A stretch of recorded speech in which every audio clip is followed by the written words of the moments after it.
Now tell me, regarding this compressive strength, कितने cube cast करते हैं आप लोग? एक पर्टिकुलर एज पे स्ट्रेंथ चेक करने के कितने क्यूब कास्ट करते हैं? हाँ, नहीं वो ठीक है। एक एज के लिए मिनिमम कितने नंबर क्यूब होते हैं? मान लीजिए आपने 28 डे करना है, हाँ जी, 3 का सेट करते हैं, ओके, 3 करते हैं, ठीक है सर। अब आपने 3 क्यूब को टेस्ट किया, टेस्ट करने के बाद पहला चेक क्या होता है? कुछ भी वैल्यू आया, क्या चेक? आपके टेस्ट रिजल्ट वैलिड हैं या नहीं हैं?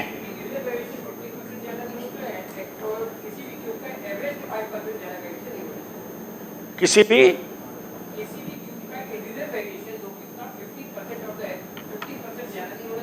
ठीक है,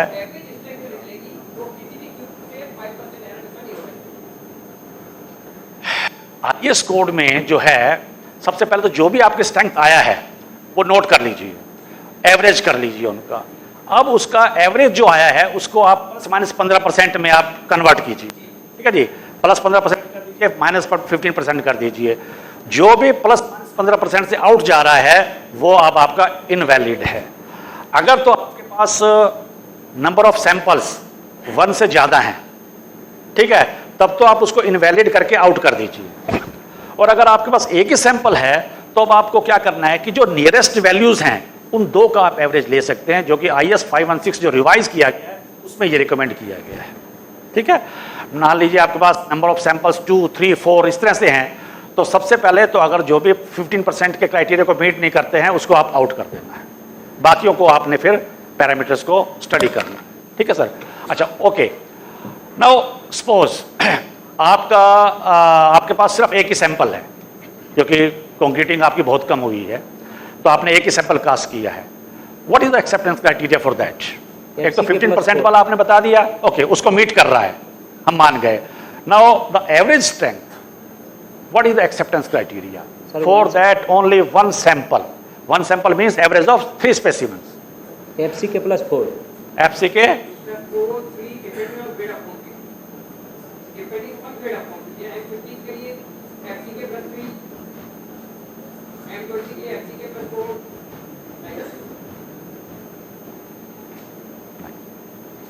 देखिए, आईएएस कोड कहता है कि अगर आपके पास सिंगल सैंपल है, यानी कि एवरेज ऑफ कि अल्टीमेट जो हमारा जो एक्सेप्टेंस है that is based on the 28 day strength, तो इसलिए पहले काटने का कोई मतलब नहीं है। कोई बहुत जल्दी करके कुछ करना चाह रहा है, क्यों काटना चाह रहा है, ये समझ से बाहर की बात होगी। क्योंकि कोई भी ऑब्जेक्शन करेगा, आज आपने मान लीजिए 16 डे पे 18 डे पे भी काट लिया और टेस्ट आपने 28 डे से पहले कर दिया, तो कोई भी ऑब्जेक्शन करेगा कि भाई मेरे जो आपके प्रति जो देनदारी है दैट इज 28 डे। तो कटिंग तो वैसे आपको 28 डे के बाद ही करना चाहिए, 28 डे जब तक कंप्लीट ना हो जाए। हाँ, until unless आप ये डिसाइड कर बैठे हैं कि क्यूब की स्ट्रेंथ बहुत बुरी आई है, ठीक है, और अगर आप 7-10 दिन के बाद अगर आप रिबाउंड हैमर कर रहे हैं तो रिबाउंड हैमर भी वो शो कर रहा है कि स्ट्रेंथ नहीं है, तो तब आप चाहें कि भाई आप डिसीजन लेना है मुझे कि डिमोलिश करेंगे या क्या करें, तो उस केस में आप पहले कट करके अगर रिक्वायर्ड प्रोपोर्शन में स्ट्रेंथ नहीं अचीव हो रही तो डिसीजन ले सकते हैं, ठीक है। नॉर्मली हम ये मान के चलते हैं कि आपकी 7 डे पे लगभग 2/3 स्ट्रेंथ हमें अचीव होती है, ठीक है। लेकिन अगर आप टेम्परेचर लो है या आपने PPC वगैरह यूज़ किया है तो ये वेरी भी कर सकता है, पर जनरली ये 2/3 वाला हम फॉलो करते हैं। OPC में तो कई बार 70% से ऊपर भी दे देता है, राइट सर। सो 14 डे और फॉर हायर ग्रेड्स कोर्स में भी taken at the early age. अब ये है कि इसमें बहुत सारी प्रिकॉशंस हैं, कितने कोर काटने हैं, कहाँ से काटना है, ठीक है। और अगर मान लीजिए आप स्लैब से कट कर रहे हैं, अगर थ्रू एंड थ्रू हो जाता तो बहुत अच्छी बात है, लेकिन अगर थ्रू एंड थ्रू नहीं हुआ है कोई भी कोर, तो कोशिश कीजिए कि जो बॉटम जो पोर्शन है उसमें कम से कम 10 to 15% जो है ना उसको कट करके बाहर निकाल दीजिए। ये प्रिकॉशंस लेना है, नहीं तो उसको जो ब्रेक करने में हो सकता है कुछ माइक्रो क्रैक्स अंदर डेवलप हो गए होंगे के अंदर, तो फॉल्स रिजल्ट नहीं आने चाहिए। स्लैब का है, ऊपर का पोर्शन वो भी आपको निकाल के एक तरफ करना है, क्योंकि स्लैब में टॉप में क्या होता है कि वाटर एक्यूमुलेट होता है, टॉप के पोर्शन कुछ वीक हो सकता है, ठीक है। तो स्लैब के केस में अपर पोर्शन को भी निकालिए, बॉटम पोर्शन अगर थ्रू एंड थ्रू नहीं हुआ है उसको भी कुछ निकालिए, बीच के पोर्शन को आप यूज कीजिए, स्ट्रेंथ को मेजर कर दीजिए, ठीक। जनरली अब इसमें एक्सेप्टेंस क्या था? एक्सेप्टेंस ये था कि अगर आपने मिनिमम 3 कोर्स कट करने हैं और 3 की जो एवरेज है, average should be 0.85% of the FC. अगर एवरेज 85% एफसी का है, एक का है, तो इट मींस आपने 100% स्ट्रेंथ अचीव कर लिया है। एवरेज 85%, 0.85 ऑफ एफसी के, but any individual core can give less strength, but it should not be less than 0.75 of the FC. कुछ क्राइटेरिया चेंज हुआ है अभी, ये भी मैं आपको बता दूं। पहले तो सिंपल था कि 0.85 FC के, लेकिन अब कहा है कि अगर मान लीजिए आपका सिंगल अगर क्यूब फेल होता है, सिंगल क्यूब फेल होता है तो यही क्राइटेरिया आप मेंटेन करेंगे। अगर मल्टीपल नंबर क्या नाम है फेल हो रहे हैं, सेट फेल हो रहे हैं, ओवरऑल असेसमेंट करना है आपको स्ट्रक्चर का, तो कम से कम 10 कोर आपको कट करने हैं। और 10 कोर को कट करते हुए जो उनका एवरेज स्ट्रेंथ है वो बोला गया है कि 0.85 किसका आना चाहिए? FCK प्लस 3 का। ये चेंज है अब इसमें। So, if your this cube samples are failed, then you can assess the strength by extracting a core from the structure. And if the strength of the core is 85% of the FCK, then you can accept this structure, the strength, considering that you have achieved the required strength। लेकिन मैंने आपको बताया ना कि overall अगर आपने assessment करना है तो 10 कोर्स करना है, और 10 कोर्स में फिर आपको 85% लेना है FCK प्लस 3 का। और अगर 85% FCK प्लस 3 का ना मिलके FCK का मिलता है तो भी आप स्ट्रक्चर को एक्सेप्ट कर सकते हैं, लेकिन आपको पेनल्टी लगानी है आपके कॉन्ट्रैक्टर को। तो आप थोड़ा सा जो IS 516 है पार्ट 4 उसको थोड़ा सा केयरफुली स्टडी कीजिए, राइट सर। हाँ, इसमें कई पार्ट हैं कि आपने क्या कहते हैं, अगर कैपिंग एक बहुत इंपॉर्टेंट पार्ट होता है। कैपिंग करने के लिए, कैपिंग करने के बाद देखिए कि कहीं जब लोड उसके ऊपर कोर पे आता है तो गैप नहीं आना चाहिए बीच में। एक फीलर गेज आता है, उस फीलर गेज से चेक कीजिए कि फीलर गेज अंदर जाना नहीं चाहिए उसके अंदर।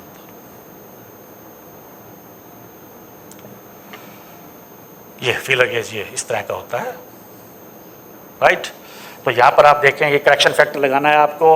अगर 100 mm का कोर काटते हैं तो जो भी आप इक्विवेलेंट क्यूब स्ट्रेंथ आप कन्वर्ट करते हैं 100 mm में कोई आपने चेंज नहीं करना है। अगर 75 ± 5 mm वाला कोर यूज़ करते हैं तो आपने उसको 1.03 से मल्टीप्लाई करना है, और अगर 70 से कम है तो आपने 1.06 से मल्टीप्लाई करना है। ये करेक्टेड स्ट्रेंथ हो जाएगी। Correction to be done for other diameters other than 100 mm. If the diameter of core is 100 mm or more, then the strength as such can be accepted.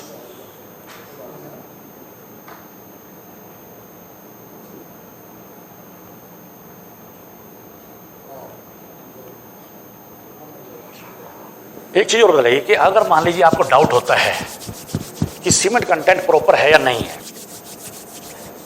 Hard and concrete में, तो उसके लिए क्या करेंगे?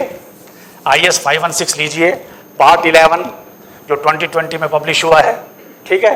इसमें 2 method दिए गए हैं, एक सोल्यूबल सिलिका मेथड, दूसरा कैल्शियम ऑक्साइड मेथड। दोनों से ही टेस्ट कराना है, दोनों मेथड से ही टेस्ट करवाना है आपको, और डुप्लीकेट में होना है।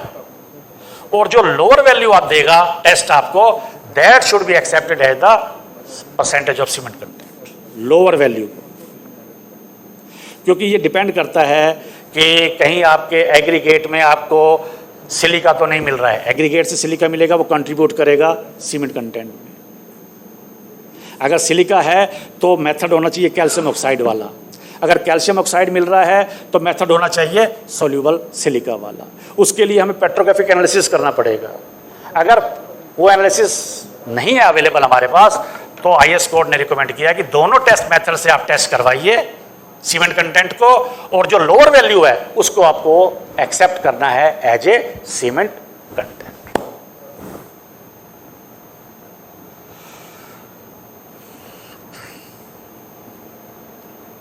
Now this is rebound hammer. अगर मान लीजिए आप स्ट्रेंथ को असेस करना चाहते हैं, हालांकि इस रिबाउंड हैमर का जो टेस्ट रिजल्ट्स हैं ये काफ़ी थोड़ा सा एक्यूरेट नहीं होते हैं, ठीक है।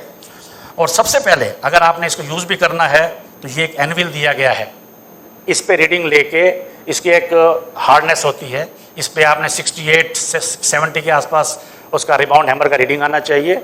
अगर आ रहा है तो ओके, आप उससे आप टेस्ट कर सकते हैं। If the required number, this rebound index is not achieved using this reference material, तो आपका मतलब यह है कि आपका जो रिबाउंड हैमर है that is not okay। अब है क्या, जैसा कि आईएस कोड भी कहता है कि 25% की इसके अंदर प्लस माइनस आ सकता है, तो एक्यूरेसी को कैसे इंप्रूव किया जाए। अब एक्यूरेसी को इंप्रूव करने के लिए आपको इसका कैलिब्रेशन करना पड़ेगा साइट मटेरियल के हिसाब से, ठीक है। उसमें आप क्या करेंगे, साइट पे जो भी आप ग्रेड यूज कर रहे हैं क्यूब कास्ट कीजिए, उस क्यूब को मशीन में आप जो कंप्रेशन टेस्टिंग मशीन है उसमें फिक्स करने के बाद 7 न्यूटन पर mm स्क्वायर का लोड अप्लाई कीजिए और उस पे रिबाउंड इंडेक्स मेजर कीजिए। जो भी रिबाउंड इंडेक्स आए नोट करके क्यूब को क्रश कर दीजिए। स्ट्रेंथ जो भी आएगी आपको रिबाउंड इंडेक्स के आपके क्या नाम है उससे कोरिलेट करा देगा। अब अगर स्ट्रक्चर पे एक्चुअल आप जाएंगे तो वो अगर रिबाउंड इंडेक्स आपको अचीव हो रहा है तो इट मींस आपको रिक्वायर्ड स्ट्रेंथ अचीव हो रही है, नहीं तो नहीं हो रही है। तो ये आपको आईएस कोड भी रिकमेंड करता है कि आपने अगर रिबाउंड हैमर टेस्ट करना है और एक्यूरेसी लानी है तो आपको इसको साइट मटेरियल के हिसाब से आपके कैलिब्रेशन करना पड़ेगा, अपना खुद का एक चार्ट डेवलप करना पड़ेगा। ये अच्छा टेस्ट है, वैसे इतना बुरा नहीं है, लेकिन इसके लिए थोड़ा मेहनत करके इसको डेवलप करना पड़ेगा। ये देखिए सर, ये रिबाउंड हैमर है। Now this is UPV. अब यूपीवी में क्या है,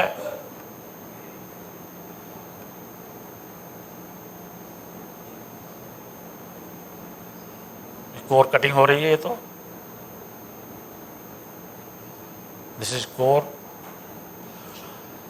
कोर भी क्या होता है कि at the time of testing the length with the capping should not be less than this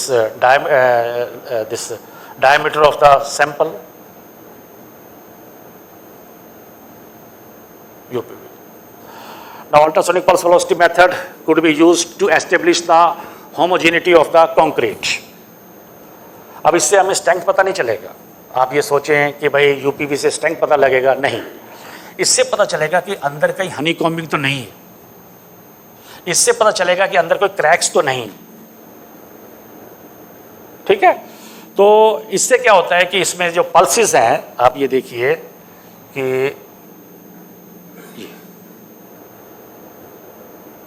एक ट्रांसड्यूसर एक सरफेस पे होता है, तो सरफेस प्रोबिंग भी होती है और डायरेक्ट प्रोबिंग भी होती है।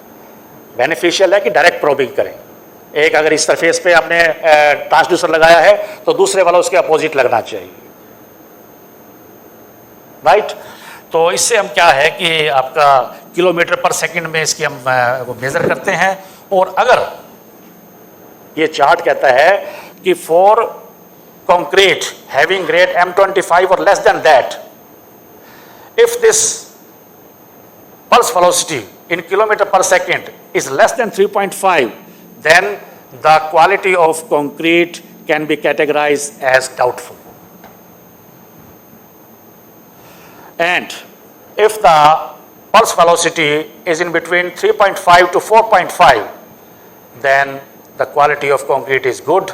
If the pulse velocity is more than 4.5, then the quality of concrete is termed as excellent. And for the concrete above M25 grade, below 3.75, this is doubtful. 3.75 to 4.5, this is good. And above 4.5, this is excellent. तो अगर आपने overall assessment करना है तो single test के base पे आप assessment नहीं कर सकते हैं. मल्टीपल टेस्ट जिसमें आपका यूपीवी भी हो सकता है, जिसमें आपका रिबाउंड हैमर भी कर सकते हैं और साथ साथ आपने कोर कटिंग भी करना है.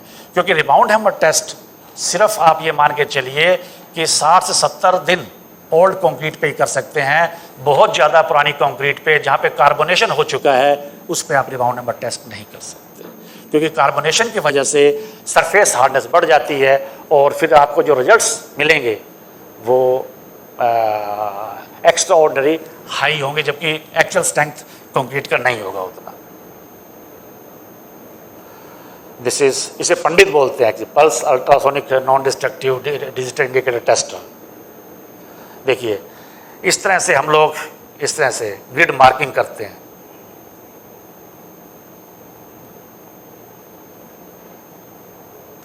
हाफ सेल पोटेंशियल मेजरमेंट हम लोग करते हैं. इसमें हम अंदर जो स्टील है कंक्रीट में कितना कोरोशन हुआ है उसको हम मेजर कर सकते हैं.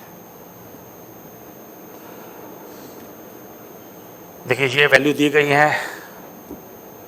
अगर -350 वैल्यू आती है तो ये समझ लीजिए कि फाइनल फेज में है कोरोजन, और अगर वैल्यू -350 टू -200 है तो ट्रांजिशन फेज होता है, और 200 से कम है तो इनिशियल फेज में.